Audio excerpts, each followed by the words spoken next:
मुंबईकर सध्या खूप खुश आहेत, कारण त्यांच्यासाठी पहिल्यांदाच भुयारी मेट्रो सुरू झाली आहे। या मेट्रोचा इतिहास मोठा रंजक आहे, पाहूयात।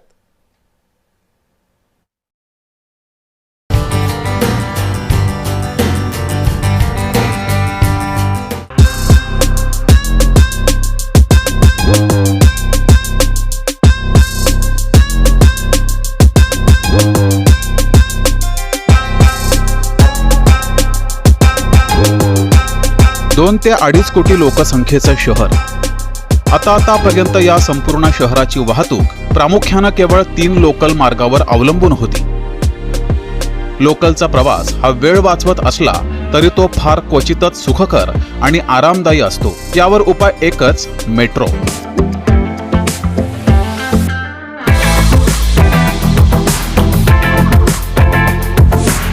दोन 2014 मध्ये म्हणजे स्वातंत्र्यानंतर 74 वर्षांनी मुंबईतला पहिला मेट्रो मार्ग सुरू झाला। घाटकोपर ते वर्सोवा या मार्गावर दिवसाला 5 लाखाहून अधिक लोक प्रवास करतायत। मग 2022च्या एप्रिलमध्ये आणखी 2 मार्ग सुरू झाले।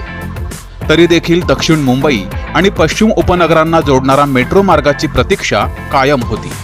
ही प्रतीक्षा अखेर संपली 8 ऑक्टोबर 2025 रोजी, जेव्हा पंतप्रधान मोदींनी मुंबई मेट्रो 3 अर्थात ॲक्वालाईनच्या दुसऱ्या टप्प्याचं लोकार्पण केलं। दुसऱ्या दिवशीपासून प्रवाशांसाठी हा मार्ग खुला झाला आणि पहिल्याच दिवशी 1.5 लाखाहून अधिक मुंबईकरांनी यानं प्रवास केला। फोर्ट, नरिमन पॉइंट, चर्चगेट या भागांमध्ये नोकरी करणाऱ्यांना हा सुखद आणि गारेगार धक्का होता। ऑफिसच्या दारापर्यंत मेट्रोनं पोहोचता येईल असं अनेक मुंबईकरांना कधीच वाटलं नव्हतं।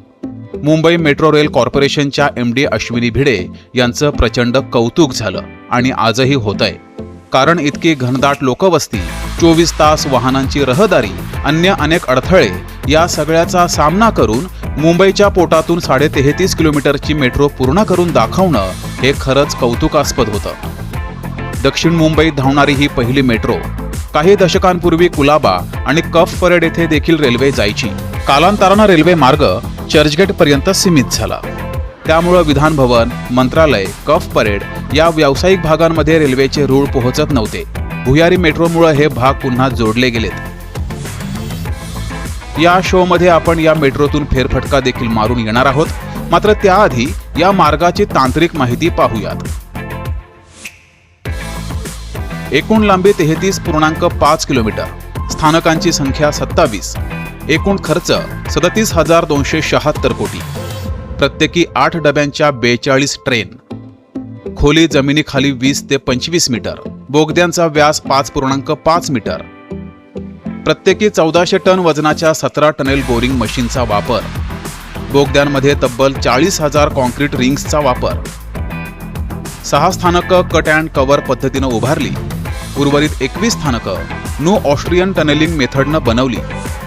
या मार्गावर सिग्नल नाहीत, संगणकाद्वारे गाड्यांचा वेग, थांबे नियंत्रित केले जातात। मुंबईच्या जमिनीखाली 20 ते 25 मीटर खोलवर धावणाऱ्या या मेट्रोचा इतिहासही मोठा रंजक आहे। जानेवारी 2004 कुलाबा वांद्रे मेट्रोची MMRDA कडून घोषणा झाली। जानेवारी 2004 कुलाबा ते महालक्ष्मीपर्यंत भुयारी, तिथून सिप्स पर्यंत जमिनीवर असा तेव्हाचा प्रस्ताव होता। 30 April 2008 Mumbai metro rail corporation MMRC ही MMRDAच्या नियंत्रणातील कंपनी स्थापन झाली। 2011 भुयारी मेट्रो मार्ग कफ परेड पर्यंत वाढवण्याचा निर्णय झाला। जानेवारी 2012 संपूर्ण मार्ग भुयारी करण्याचा निर्णय झाला। 27 फेब्रुवारी 2012 केंद्र सरकारकडून तत्वता मान्यता मिळाली। एप्रिल 2012 MMRCला अधिक स्वायत्तता बहाल करण्याचा निर्णय झाला। 27 जून 2013 केंद्रीय मंत्रिमंडळाची ॲक्वालाईनला मान्यता मिळाली। सप्टेंबर 2013 बोगदे आणि स्थानकं उभारण्यासाठी निविदा मागवल्या। 26 फेब्रुवारी 2014 राज्य मंत्रिमंडळाची ॲक्वालाईनला मान्यता मिळाली। 26 ऑगस्ट 2014 तत्कालीन CM पृथ्वीराज चव्हाणांच्या हस्ते भूमिपूजन झालं। सप्टेंबर 2014 एकूण 9 कंत्राटदारांची अंतिम निवड यादी तयार झाली। ऑगस्ट 2016 एकूण 7 पॅकेजेससाठी कंत्राटं दिली गेली। 21 ऑक्टोबर 2016 भुयारी मेट्रोच्या प्रत्यक्ष कामाला सुरुवात झाली. ऑक्टोबर 2017 बोगदे खोदकामाच्या कामाला सुरुवात झाली. जुलै 2018 10 महिन्यात 5 किलोमीटर बोगद्यांचं काम पूर्ण झालं. डिसेंबर 2020 बोगद्याचं 91% काम पूर्ण झालं. 30 ऑगस्ट 2022 RAJBLR ते सिप्स दरम्यान चाचणी पूर्ण झाली. 7 ऑक्टोबर 2024 RAJBLR ते BKC या पहिल्या टप्प्याचं उद्घाटन झालं. BKC ते आचार्य आत्रे चौक या दुसऱ्या टप्प्याचं लोकार्पण झालं. 9 ऑक्टोबर 2024 आचार्य आत्रे चौक ते कफ परेड या शेवटच्या टप्प्याचं उद्घाटन झालं. या मार्गातील एक मोठा अडसर ठरला तो म्हणजे कारशेडचा मुद्दा. भाजप आणि अविभाजित शिवसेनेची युती असूनही उद्धव ठाकरे आरे कारशेडला कडाडून विरोध करत होते. त्यातच नोव्हेंबर 2019 मध्ये महाविकास आघाडीचं सरकार सत्तेमध्ये आलं आणि ठाकरे मुख्यमंत्री बनले. त्यांनी तडकाफडकी आरे कारशेडच्या बांधकामाला स्थगिती दिली. तसंच अश्विनी भिडे यांना MMRCच्या संचालक पदावरून हटवलं. तब्बल 2.5 वर्ष काम बंद होतं. मात्र जून 2022 मध्ये एकनाथ शिंदेंनी उठाव केला आणि पुन्हा देवेंद्र फडणवीस सत्तेत आले.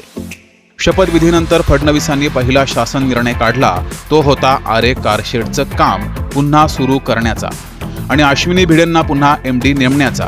भिडे यांनी विक्रमी वेळेमध्ये डेपोचं काम पूर्ण करून दाखवलं. मुंबईसारख्या दाट लोकवस्तीच्या शहरात भुयारी मेट्रो करणं हे मोठं चॅलेंज होतं. पाहूयात त्यातील प्रमुख आव्हानं. या मार्गावर अनेक पुरातन हेरिटेज वास्तू आहेत. त्यांना हादरे बसू नयेत याची काळजी घेण्यात आली. प्रत्येक ठिकाणी मोठमोठे खड्डे खणणं शक्य नव्हतं. त्यामुळं खोदकाम वाढलं, त्यासोबत खर्चही वाढला. फोनची केबल, ऑप्टिकल फायबर केबल, विजेच्या केबल हलवाव्या लागल्या.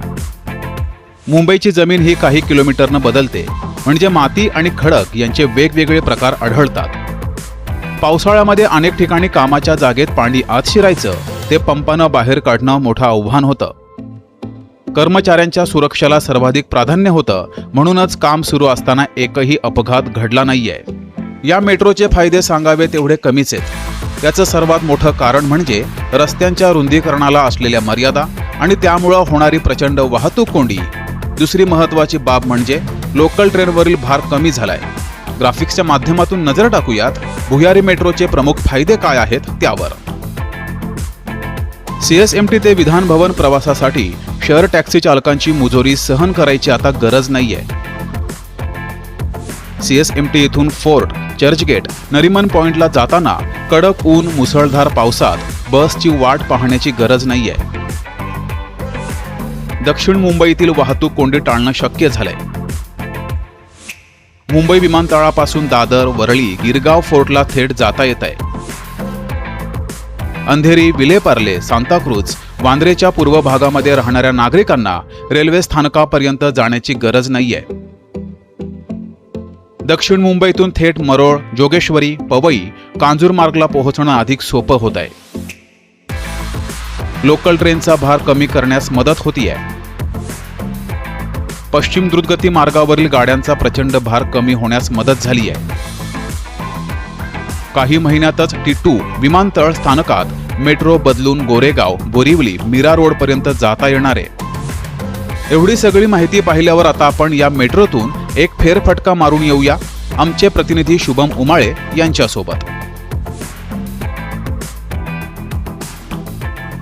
नमस्कार, मी शुभम उमाळे. अर्थातच जय महाराष्ट्र न्यूज एक विशेष बातमीपत्र आपल्यापर्यंत घेऊन येत आहे. ते म्हणजे असं की मुंबई भूमिगत मेट्रोचा संपूर्ण प्रवास हा मी तुमच्यापर्यंत दाखवणार आहे की नेमका प्रवास कसा होतो, तिकीट कशी घेतली जाते आणि सर्व माहिती जी सर्व मुंबईकरांना आणि मुंबईत येणाऱ्या सर्व नागरिकांना, महाराष्ट्रातील जनतेला माहिती असली पाहिजे, ती सर्व मी तुमच्यापर्यंत घेऊन येणार आहे.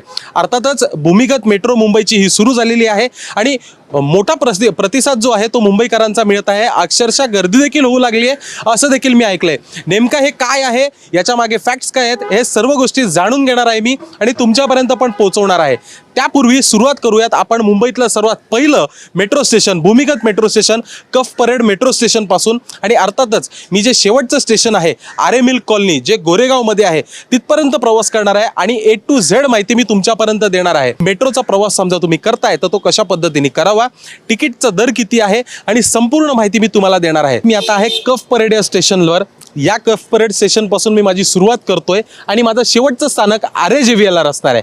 रस्त्यात आपल्याला काय काय लागतं? विधान Bhavan, Churchgate, Hutatma Chowk, Kalbadevi, Girgaon, Grant Road, Mumbai Central, Mahalaxmi Metro, Science Centre, Acharya Atre Chowk, Worli, Siddhivinayak, Dadar, Sheetladevi Mandir, Dharavi, BKC, Vandre Colony, Santacruz, Airport, Sahar Road. त्याच्यानंतर एक नवं वळण येतं आणि मग ते जातं मरोल नाका, अंधेरी आणि मग RAJVLR कडे. अर्थातच मी मगाशी म्हटलो रस्त्यात आपल्याला काय काय लागतं, पण ही भूमिगत मेट्रो आहे, भूमिगत प्रवास आपला असणार आहे. त्यामुळे कुठेतरी मी देखील पहिल्यांदा प्रवास करतोय आणि त्यामुळेच हा नवीन प्रवासामुळे मला देखील आता हा नवीन रूट जो आहे अंडरग्राऊंड मेट्रोचा तो देखील आता शिकणे आहे, पाठ करणे आहे, कारण की मी देखील एक मुंबईकर आहे. अर्थातच कफ परेडचा प्रवास मी आता सुरू करत आहे, पण मात्र भूमिगत ही मेट्रो आहे आणि भूमिगत मेट्रो असल्यामुळे कुठेतरी आपल्याला सर्वात आधी खालच्या बाजूला जायला लागतं, कारण की अर्थातच बघू शकतो मुंबईकर या ठिकाणी दिसत आहेत, आपल्याला खाली जात आहेत. साधारणतः 28 ते 30 मीटर खालीपर्यंत अंडरग्राऊंड आहे, हे भूमिगत आहे आणि त्याच्यानंतर मेट्रो स्थानक आहे.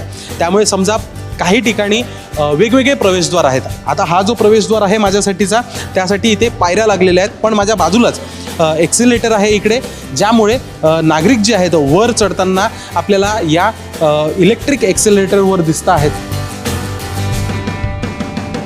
खरं बघायला गेलं एक गमतीचा भाग सुचलेला आहे. भूमिगत मेट्रोचा आढावा घेतोय, तुमच्यापर्यंत पोहोचवतोय, पण एक गंमत म्हणून स्वर्ग कसं आहे हे मला माहीत नाही, पाताळ लोक कसं आहे हे नक्की आता कळतंय. 28 ते 30 मीटर खाली आणि साधारणतः 100पेक्षा जास्त पायऱ्या अंडरग्राऊंड जातोय मी. चला.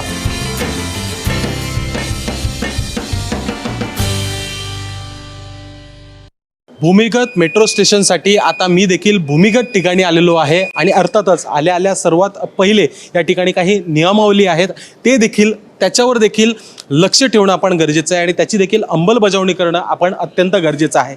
सर्वप्रथम एक महत्त्वाची गोष्ट या ठिकाणी की समजा तुम्ही या ठिकाणावरनं बाहेर जात आहे तर प्रत्येक एक्झिट पॉईंटला अशा पद्धतीने तुम्ही मुंबईच्या कुठल्या कोपऱ्यात जात आहात आणि तुम्हाला कुठे जायचं आहे याच्याबद्दलची थेट माहिती जी आहे ती देण्यात आलेली आहे. अर्थातच प्रेसिडेंट हॉटेल, GD सोमानी शाळा जी आहे, कफ परेड दूरध्वनी केंद्र जे आहे, याबद्दलचं समजा तुम्ही या ठिकाणावरनं बाहेर जाता तर मग अशा पद्धतीने फलक जे आहेत ते प्रत्येक ठिकाणी लावण्यात आलेले आहेत. इतकंच नव्हे, आता अजून आपण स्टेशनकडे जाऊया.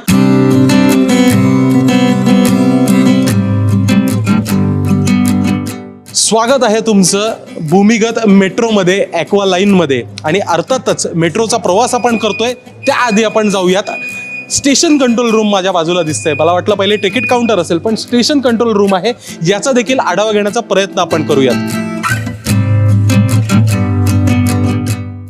अर्थातच भूमिगत मेट्रोचा प्रवास मी करत आहे, पण त्याआधी मला इकडे काही युवा युवती मिळाले आहेत आणि त्यांनी कॅमेरा बघून थोडे ते एक्साइट झाले आणि म्हणायला लागले आमचा देखील फोटो घ्या.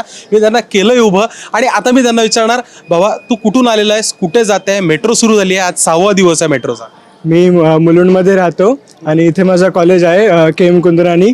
तुम्ही बघताय त्याचा नाव पण आलं आहे स्टेशनवर, त्यामुळे आम्हाला खूप चांगलं वाटतंय की आमच्या कॉलेजच्या स्टेशनवर नाव आलंय, त्यामुळे आम्ही प्राऊड आहोत. आता आपण आपल्या प्रवासाला सुरुवात करूयात. सर्वात आधी जाऊयात आपण तिकीट काढण्यासाठी आणि तिकीट काढण्यासाठी आता एक सर्वसामान्य मुंबईकरांसोबत मी या ठिकाणी आता पहिले माझ्या लाईन जी आहे लाईनमध्ये लागत आहे.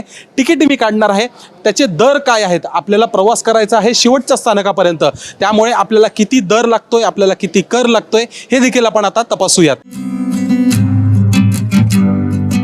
आता तिकीट मी काढण्यासाठी या ठिकाणी आलेलो आहे आणि इथे एक बॅनर देखील लागलेला आहे, एक छोटं पोस्टर लावण्यात आलेलं आहे की पहिली मेट्रो ही 5:55 इकडनं रवाना होते आणि शेवटची मेट्रो 22:30 म्हणजे अर्थातच 11:30 वाजता. मॅडम नमस्कार, आम्हाला 2 तिकीट JVLR साठी पाहिजे आहेत. अरे, पहिली भूमिगत मेट्रोचं तिकीट मी या ठिकाणी काढलेलं आहे आणि तिकीट काढत असताना आपल्याला मित्रा बोल काय झालं? जसं रेल्वेचं आपलं कन्सेशन असतो तसं माझ्या मते की आपल्या मेट्रोला पण स्टुडंट कन्सेशन दिलं पाहिजे, कारण एक चर्चगेटपर्यंत जाण्याचा प्रवास 20 रुपयाचा आहे, ते सर्व स्टुडंट्सला मे बी परवडणार नाही. मग जसं रेल्वेचं आहे तसं मेट्रोचं पूर्ण मुंबईभरात स्टुडंट कन्सेशन चालू केलं तर हे चांगलं होईल. तिकीट काढल्यानंतर समजा पहिलं काही येतं तर ते आहे security checkup. Security checking counter हे आहे. समजा आपल्याकडे मोठी बॅग आहे, छोटी बॅग आहे, पर्स असेल किंवा मग कोणत्याही वस्तू असतील ते या ठिकाणावरनं चेक केल्या जातात. आणि अर्थातच चेकिंग काउंटर कसं आहे हे देखील मी दाखवतो. स्वप्नील, चेकिंग काउंटर या ठिकाणी कसं आहे, एखादी बॅग समजा आपण आतमध्ये टाकतोय तर मग बॅगेमध्ये काय काय वस्तू आहेत हे समजून येतात. आणि कोणत्याही वस्तू ज्यांनी जसं की बंदूक असेल, माचीस असेल, लायटर असेल, बंदूक तर सहजासहजी कोणी वापरत नाही, पण तरी देखील कोणतीही गोष्ट असेल तर ती या ठिकाणावरनं आपल्याला या मशीनमधनं दिसत असते. आणि सर्व या नवीन मशीन आहेत, अत्याधुनिक मशीन्स आहेत, याच्यावरनं थेट आपल्या बॅगमध्ये काय आहे हे दिसून येतं. इतकंच नव्हे तर मग बॅगमध्ये काय आहे हे देखील चित्र आहे. आणि बॅगेज टाकतानाचं देखील CCTV फुटेज आहे. आणि बॅग बाहेर आल्यानंतर नेमकी ती बॅग कोणी घेतली याचा देखील CCTV फुटेज या ठिकाणी येतं. म्हणजे अर्थातच एखादी वस्तू समजा चोरीचं प्रकरण असेल किंवा मग कुठली तरी अशी वस्तू असेल जी योग्य नाही आहे मेट्रो प्रवास करत असताना, ती समजा या ठिकाणी कोणी घेऊन जाण्याचा प्रयत्न केला आणि नजर चूक त्या समजामध्ये झाली तर मग जो व्यक्ती वस्तू टाकतोय त्याचा देखील चेहरा या ठिकाणी दिसतोय आणि घेऊन जाताना ती बॅग कोण घेऊन गेलेलं आहे हे देखील या ठिकाणी ट्रेस करता येतं. त्यामुळे कशा पद्धतीने सिक्युरिटी सिस्टीम आहे ही देखील आपल्याला लक्षात येते. अर्थातच मुंबईकर या ठिकाणी दिसत आहेत, बॅग कशा पद्धतीने या आतमध्ये टाकतात हे आपण बघितलेलं आहे. आणि आता आपण देखील आतमध्ये जाऊया, आपली देखील सिक्युरिटी चेकिंग करूयात आणि मेट्रोचा प्रवास सुरू करूयात. आता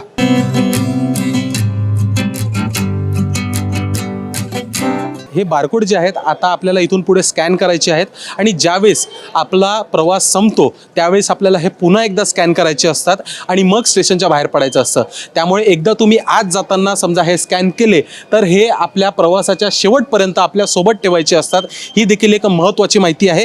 पुन्हा एकदा जाऊयात, आपण स्कॅन करूयात आणि कशा पद्धतीने एंट्री होते मेट्रोसाठीची, भूमिगत मेट्रोसाठीची ही बघूयात.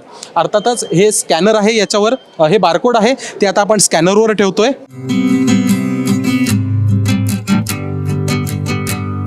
आता आपण कॉन्कोर्समध्ये होतो आणि आता जिथे प्लॅटफॉर्म आहे प्लॅटफॉर्मसाठी आपण जातोय.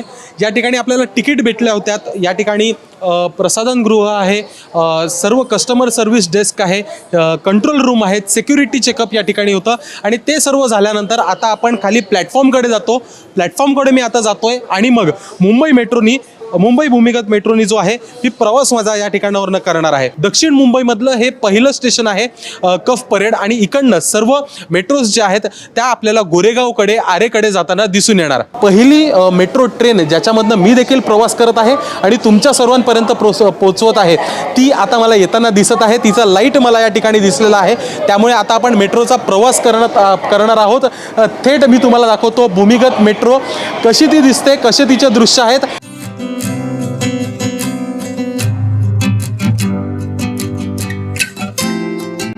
अर्थातच मेट्रोमध्ये मी येत आहे. पहिलं पाऊल मेट्रोमध्ये टाकलेलं आहे. प्रचंड सुंदर अशी ही मेट्रो आहे. बघू शकतो आसन व्यवस्था या ठिकाणी कशा पद्धतीने करण्यात आली आहे. आसन व्यवस्था तर आहेच, पण समजा गर्दी जास्त असेल तर मग जे उभे राहून प्रवास करत असतात त्यांच्यासाठी देखील या ठिकाणी हँडल्स लावण्यात आलेले आहेत आपला बॉडी बॅलन्स मेंटेन करण्यासाठी. अर्थातच लोकल ट्रेनमध्ये हे बघायला मिळतातच, पण मात्र हे थोडे वेगळे आहेत, नवीन आहेत. लोकल ट्रेन्सचे वेगळे आहेत, याला स्प्रिंग देखील लावण्यात आलेली आहे. त्यामुळे मुवमेंट देखील याची चांगली होताना दिसून येत आहे. अर्थातच ही आहे मुंबईची मेट्रो, मुंबईकरांसाठी बनलेली भूमिगत मेट्रो.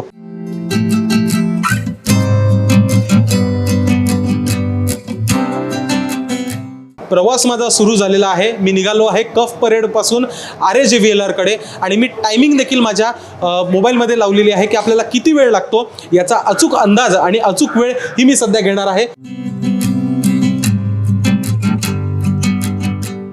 या ठिकाणी महिलांसाठी राखीव जी जागा आहे, जो डब्बा आहे त्याच्यासाठी इथे एक पट्टी देखील प्रशासनाकडनं, मेट्रो प्रशासनाकडनं लावण्यात आली आहे फक्त महिलांसाठी. आणि ही जागा फक्त महिलांसाठी राखीव आहे. अर्थातच सकाळच्या वेळेस किंवा संध्याकाळच्या वेळेस जेव्हा प्रचंड गर्दी होत असते त्यावेळेस महिला मेट्रोच्या समोरच्या बाजूला आणि मागच्या बाजूला त्यांच्यासाठी विशेष राखीव जागा जी आहे ती ठेवण्यात आलेली आहे. या भूमिगत मेट्रोबद्दल आपल्याला काय वाटतं, काय सांगायला? एक तर ट्रॅव्हलिंग खूप कम्फर्टेबल झालं आहे.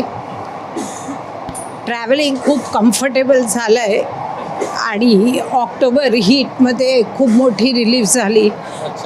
स्वच्छता ती मुख्य म्हणजे अट्रॅक्शन आहे, कारण रस्ते आपले चांगले नाही चालायला.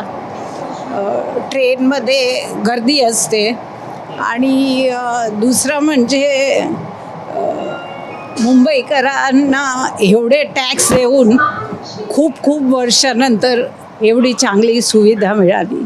सो आम्हाला खूपच आनंद झाला आहे. वेळेची बचत फार आहे, प्लस भूमिगत असल्यामुळे तुमच्याकडे सिक्युरिटीचा प्रश्न असतो, तो फार उत्तमरित्या आपल्या सरकारने केलेला आहे. नो डाऊट थोडा वेळ कमी ठेवलेला आहे, पण जर पूर्णतः जास्त वेळ देऊन जर आपल्याला लेडीजच्या सिक्युरिटीच्या बाबत जर विचार केला तर हे एक चांगलं ऑप्शन आहे. आणि मला असं वाटतं की वी शुड फील प्राऊड की आज मुंबईकरांना आपल्याला भूमिगत मेट्रो बघायला मिळते.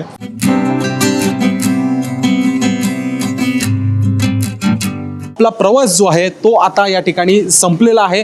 आपण आता भूमिगत मेट्रो स्थानकाच्या बाहेर आलेलो आहे. मी आता ही तिकीट स्कॅन करणार आहे, स्टेशनच्या बाहेर जाणार आहे, कारण की माझा प्रवास जो आहे पहिल्या स्थानकापासून ते शेवटच्या स्थानकापर्यंतचा तो आता या ठिकाणावरनं संपलेला आहे. मी ही तिकीट स्कॅन केली या ठिकाणी आणि मी आता बाहेर येत आहे. या भुयारी मार्गाची मुंबईला किती गरज होती हे दररोजच्या प्रवासी संख्येवरूनच दिसून येत आहे. पहिल्या दिवशी ही संख्या 1,56,000 इतकी होती, तर 5 दिवसात ही संख्या 1,64,000 गेली होती.